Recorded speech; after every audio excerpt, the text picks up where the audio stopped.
I want to have a chat with you about, rather than breaking, overcoming some of the transformation barriers that we all see inside our organisations. And I think I'm going to use a lot of phrases that, quite frankly, I hate, but I'm going to use them anyway. I'm going to use things like digital transformation, which is, dare I say it, a bit of a marketing phrase, but we'll try and build around that.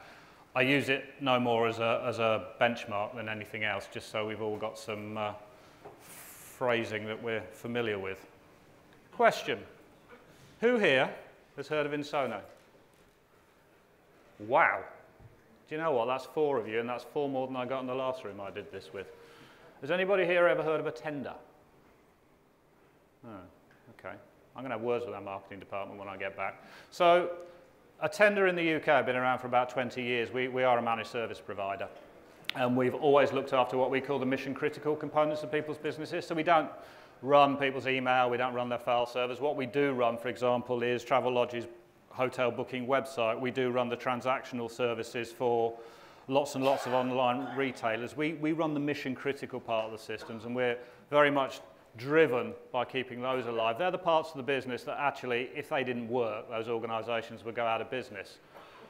We were acquired about just under 2 years ago by a global organisation, and we now are part of the Ensono group, and Ensono globally is actually more famous, dare I say it, for mainframe support than it is anything else at all.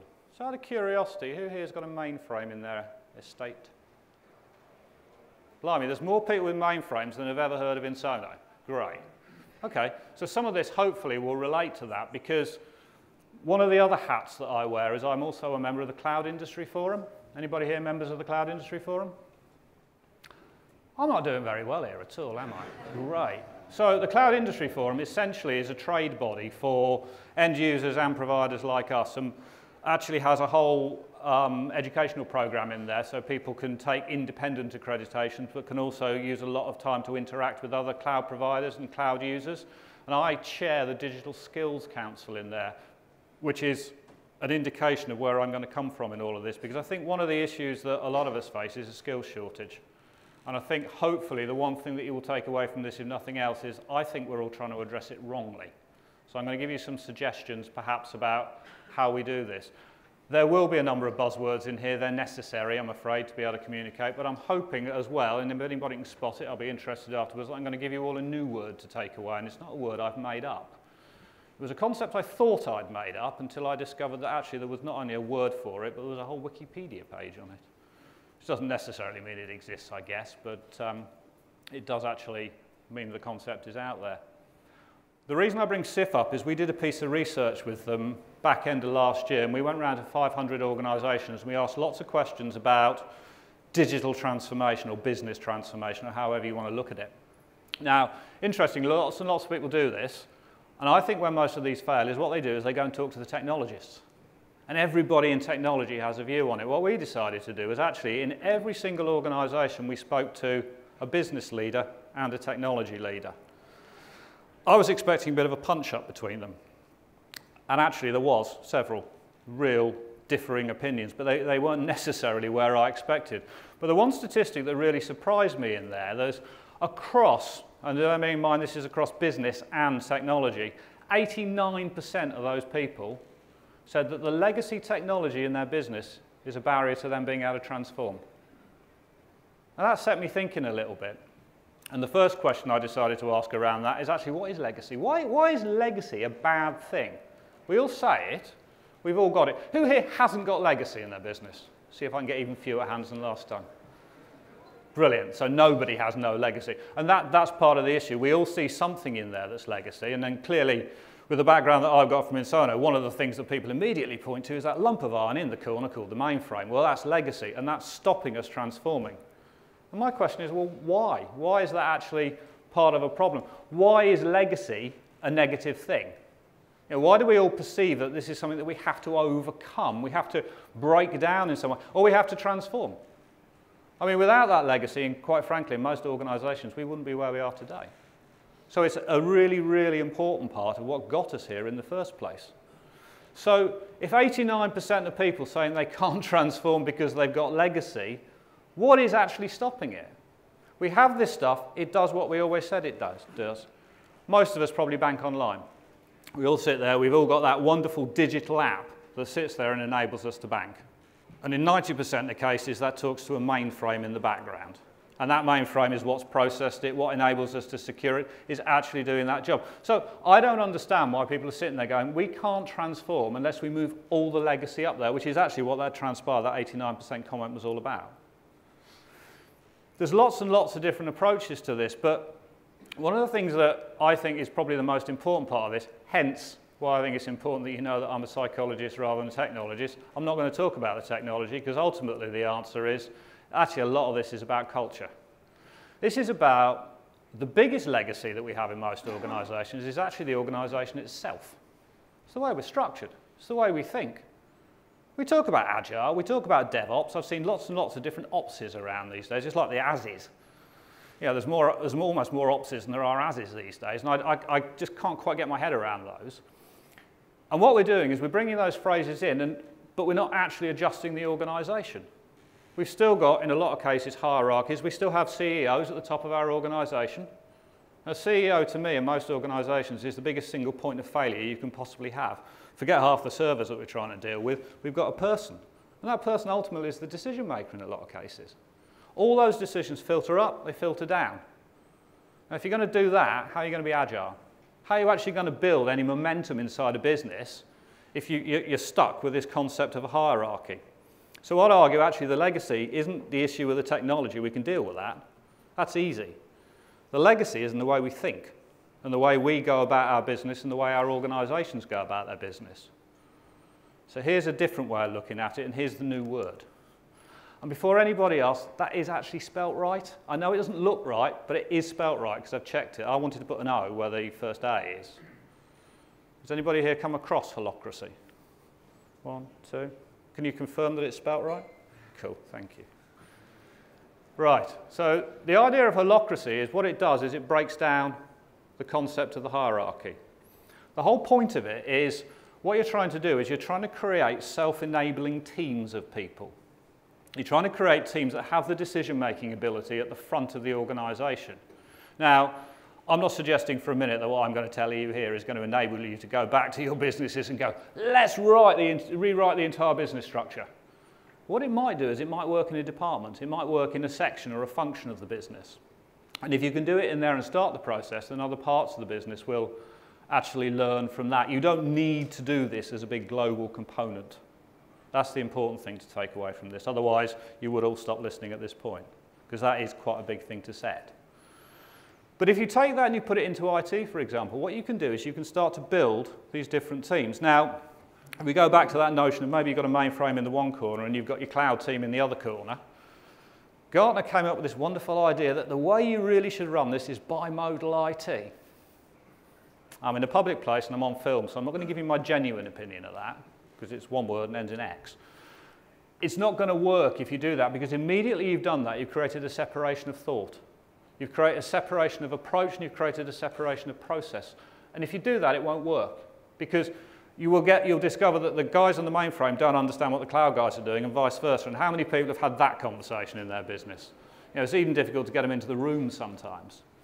If you create little pods of people with roles and functions and marry these people together, which is one of the principles of holacracy, you are going to go a lot further. You will suddenly realize actually those guys in the cloud corner can enable what's going on in the mainframe corner, but only if you bring them together. Now the problem with that is you've got a hierarchy, you've got an organisational structure that probably says they report to different managers and they go up different trees. And you can't just wander in and break that. Well, you can try, but if you do, don't tell them I told you to do it, because it's not going to work. But what you can do is you can give people roles. You can create these little role-based teams, and then around those you can create purpose statements. Who's got a mission statement in their business? I'm going to get lots of hands up at some point. Right. Who knows what their mission statement is? One. Who hires and fires by their mission statement? You can't do it. The trouble is with mission statements is they're created at that top point of that hierarchy on a good day. On a bad day, they're outsourced to some agency because that's what they do. They design it, they give you a funky logo and they give you a mission statement, and that's absolutely no use to anybody. The problem is, if you go back to an organisation and try, I need to try and find some purpose statements, a purpose to what I'm doing, their default position is, oh, yeah, we'll do that. We'll do that again. We'll do that at the top and we'll cascade it down. One of the first things I do when I go into organisations is I read the intranet. And then I mark the number of times I see the word cascade down, or even just cascade, which I think is more accurate.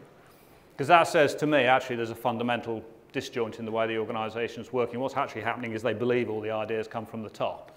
And the reality is most of the ideas are probably from the guys who are working on the ground. And we need to find different ways of working on that. We need to get to a common set of values.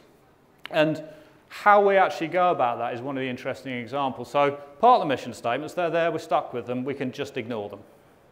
But what we do need to do is we need to get to this concept of having some purpose statements that go round the business. And actually at a high level, you can have one or two or three, depends on the nature of the organisation. We have one in Ensono, which is a slightly bizarre one, because our purpose statement is to actually disrupt the way our clients think. And you wouldn't necessarily see that in a mission statement, and it's not necessarily something that we would put out there on our website as our primary reason for existing, because everybody's going to look at us and go, we don't want to talk to those guys, they're going to come in and cause trouble. Well, in a way, that's exactly what we do. But in my part of the business, the advisory business, the part that's trying to help drive change through an organisation, that's exactly our purpose, is to just disrupt the way people think. And we got to that not by the organisation at the top or some agency coming out there and figuring that out for us. We did it through a process of crowdsourcing. We actually spent nearly a year coming up with that, which is quite a sad admission when you look at it really, but it actually became important to us to be able to spend that time, because the reality of it is it's actually the process that's as important as the outcome. Because by going through the process, what you're doing is you're engaging all the people. I get really fed up when I see change programs that say, it's going to happen over there, it's going to happen on that week, and we're going to make this big change. Especially when it's a cultural change. It's like, we've written the mission statement, it's out there, right, everybody's now thinking differently. I mean, they possibly are in some cases, but not necessarily in a positive way.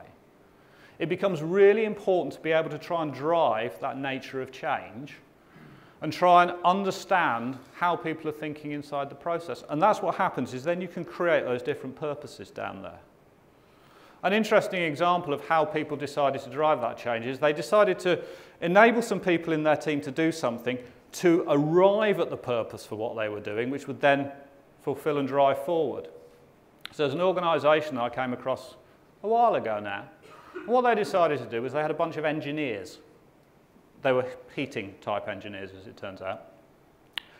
And they gave them all two things. They gave them all 2 hours a week on office time, almost to do what they wanted. Their only purpose that was designed is think about something that could change our business. And they gave everybody a Raspberry Pi, $30 worth of kit. What actually happened was 5 of them got together. They added some technology. They added a roll of gaffer tape to it. I've seen it all strung up with these 5 Raspberry Pis strung together. That's now the Hive heating system. That's where it came from. And that came from the only purpose that they were given was find something that could maybe give this business something different. No constraints, no boundaries, no necessary outcome to it all. And then they've built on that, and they've built these different teams, and now they're building out different functionality against it. And I think it's really important that that whole process that they went through, just by enabling somebody for a couple of hours, there's no great cost in there, has changed the course of that business. I went back, or I started off with a skills shortage at the beginning, and I think one of the issues that we have is a skills shortage. Yeah, there aren't enough skills out there for all the technologies that are available. And we make these huge long lists of skills that we need, and then we go and try and find a person who can do them all. I nearly said something else rude then. They're like hen's teeth. There's a polite version of it. Those people who can do everything don't really exist. And that's part of the problem, because one of the other things I do a lot of is I read job descriptions. Not my favourite activity, but it's quite an interesting activity. And I went through hundreds and hundreds of job descriptions not long ago. And they were for IT people. And this will probably sound familiar to a lot of people here. 90% of what was in the job description was a list of technology. And then on the bottom, 90-odd% of them all said the same thing. Must be a good team player. What the hell does that mean? And when you go back and ask, what does that actually mean? You get this really blank look going, well, everybody's got to be able to work in a team. But what does it mean? And the problem is people don't look at their culture and what they're looking for in people because they haven't got those ultimate objectives, those positioning statements in the first place to know what their kind of culture is all about. And that's what I mean about if you have a mission statement that's over here, you can't hire or fire against that because it actually doesn't mean anything to the people on the front line. You've got to be able to build these objectives further down the line. You've got to be able to shape the kind of person that you're looking for, because if you can do that, you can build a team. And if you can build a team, you can drive change because people will communicate with each other. Every IT team I've ever come across has got a bloke who sits in the corner. He's a bit odd. Don't talk to him, but he's a genius. As long as we don't actually try and engage him in anything and we let him get on with what he's doing, he's an absolute genius. Everybody's got one of those. They're no use in a period of change. They're no use when you're trying to drive that level of culture through your organisation because they are just going to sit in the corner. And worse still, they may actually damage what you're attempting to achieve. So the question is, how do you start to change that process of recruitment? How do you reverse the principle of there's that huge list of skills and then there's that must work in teams at the bottom? Because the problem with that long list of skills is even if you did find the person who can do all of them, tomorrow that list has changed. The rate that technology is changing at, we can't keep pace with what we've just used for 80% of our job description.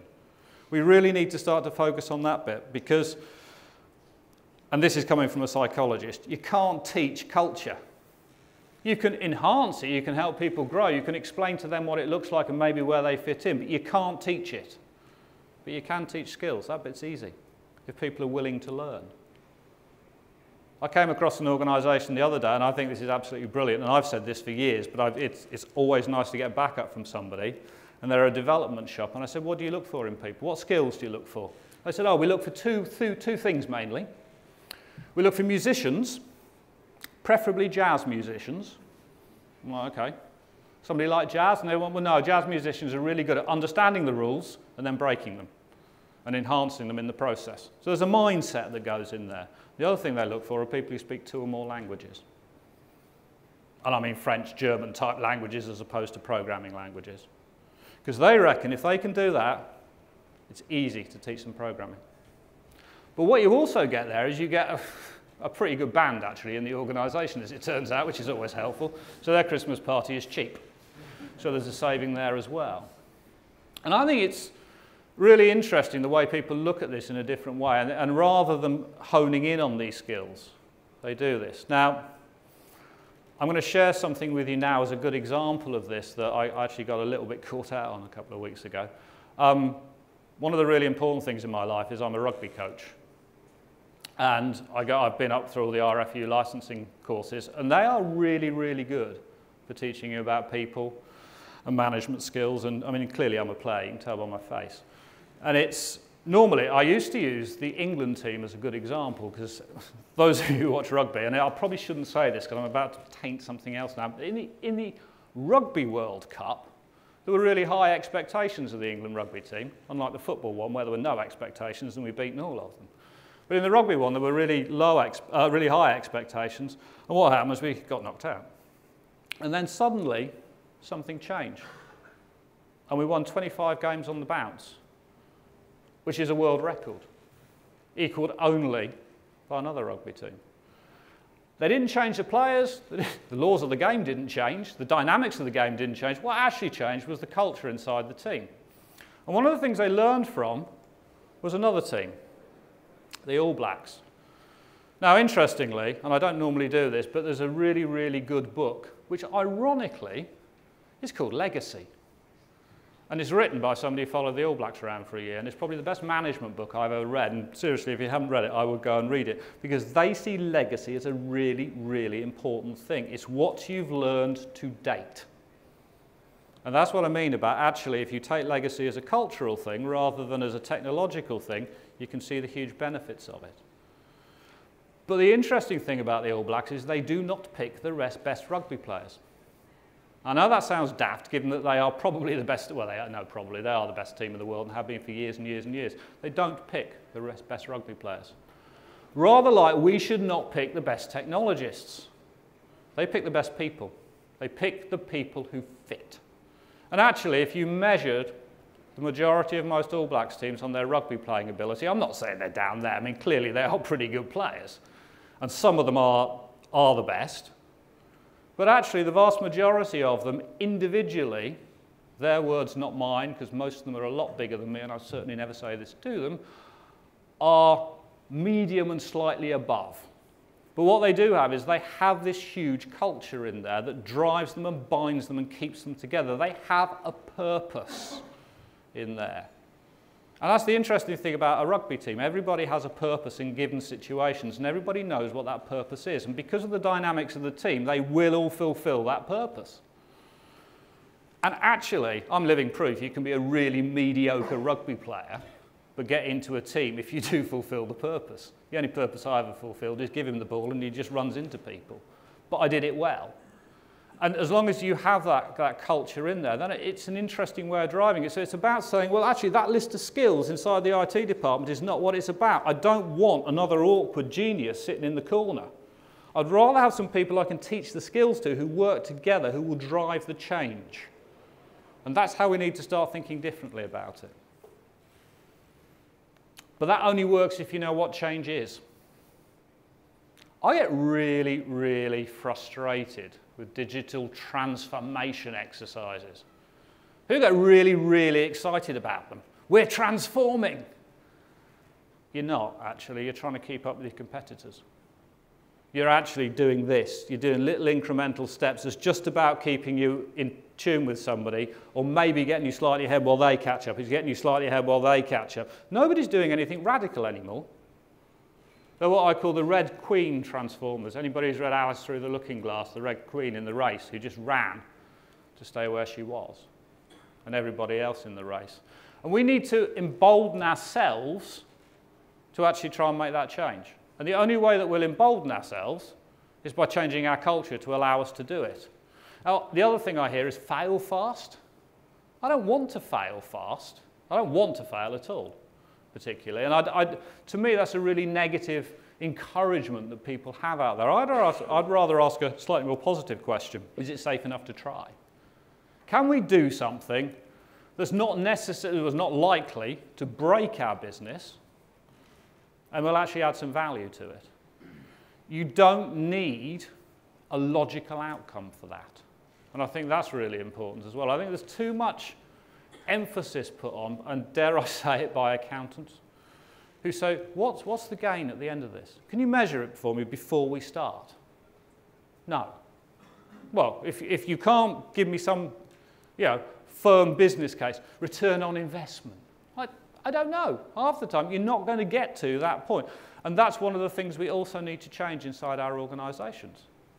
We need to change that need that we seem to have to be able to measure the objectives before we get out of that, to somehow measure the performance.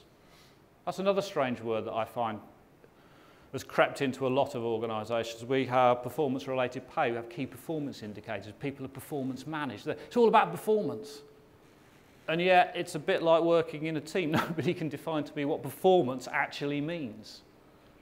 Because they want to know what the outcome of whatever it is we're going to do is before we actually start. And I don't think necessarily half the time that's even possible. We're too wedded to this notion that we've got to have the logical thought. We've got to be able to feed it up this hierarchy, and bluntly, sitting at the top, there's a lot of people who are always going to measure it in financial terms.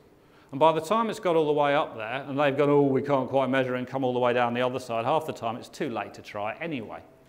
And they want all the information because they're not connected to it.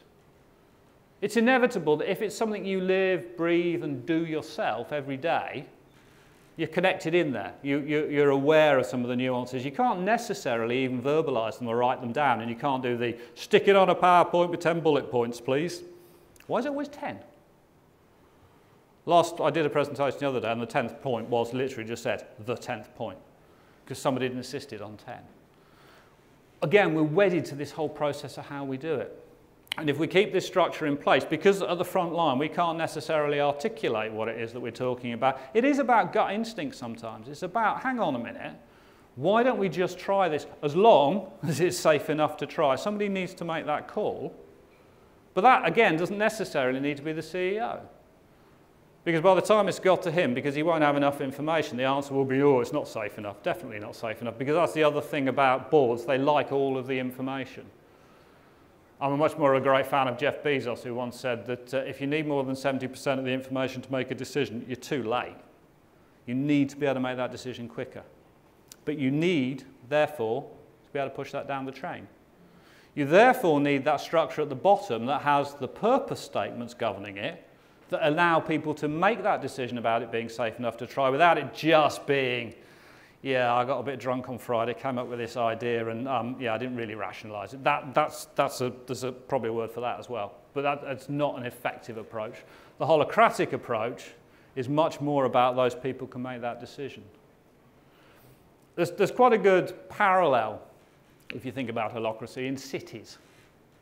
Because if you look in a city, the council, or the local governing body, apparently I'm supposed to call them these days, they provide the infrastructure. And we have the power, we have the roads, we have the sewerage, we have bylaws, we have a structure in which we should live.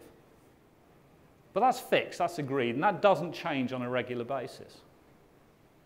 What you then get in there is you get groups of people, you get groups of residents who create their own purpose and they help change things. You get the retailers who go out there and they create their own purpose and they change things. Yeah, sure, they have to fit in with the bylaws, but they have their own self-fulfilling ideas. They drive the change themselves. They ask this question probably instinctively without realizing it, and cities, as they grow, actually quite often become more effective and efficient than when they were smaller in the first place. Most organizations, when they grow, because they grow in this hierarchical approach, become hugely inefficient. They break down because you get too much administration, you get too many barriers in there. It's slow. There's the old phrase, it's really slow to turn this organization. It's like trying to turn an oil tanker. Well, it is. So don't change the whole organization. If you're trying to change an oil tanker, stick 300 people down one side with oars, it will turn quicker. And that's that same principle. You've given them a purpose. They'll form a team. They'll create that construct if they're enabled to. That's really, really important about empowering those people. But it is really, really important as well to understand how you can get that change through without necessarily having to go through this process and answer all those questions.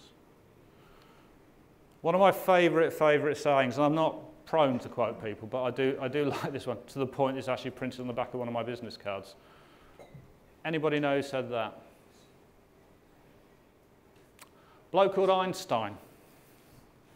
Because his view was, if you actually set out with an outcome in mind when you're trying to determine whether or not you should do something, you will arrive at that outcome, potentially, or you'll fail. There's nothing in between. But the problem with the outcome is you've got to know what it is before you start.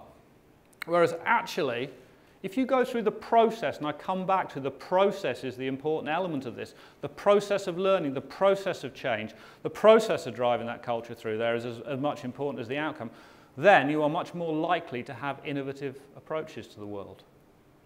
I go back to those guys with the Raspberry Pis. They weren't told to go and create something. They were told to use their time to have ideas, no penalty. No penalty for not having an idea.